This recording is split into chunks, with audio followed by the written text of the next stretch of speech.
इस समय खेसारी लाल यादव से भी ज़्यादा सुर्खियों में बने हैं खेसारी लाल यादव के बेटे ऋषभ यादव। ऋषभ यादव की आए दिन हमें सोशल मीडिया पर कई सारी वीडियो तस्वीरें देखने को मिलती रहती हैं। आए दिन खेसारी लाल यादव का बेटा नया नया कारनामा करता रहता है जिसे दर्शक काफ़ी ज़्यादा देखकर पसंद करते हैं। लेकिन इस बीच खेसारी लाल यादव के बेटे ने कुछ ऐसा कर दिया है जिसके बाद पूरे इंडस्ट्री में सनसनी मच गई है।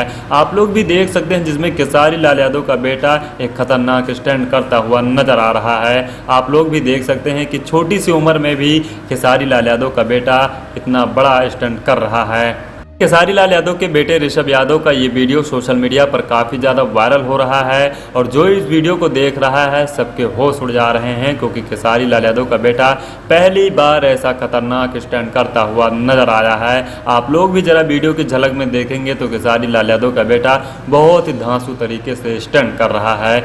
वैसे सोशल मीडिया पर हमें खेसारी लाल यादव के बेटे ऋषभ यादव की कई सारी वीडियो तस्वीरें हमेशा देखने को मिलती रहती हैं और इस बार भी कुछ नया हमें देखने को मिल रहा है। आप लोग भी देख सकते हैं जिसमें खेसारी का बेटा एक भयानक तरीके से स्टंट कर रहा है।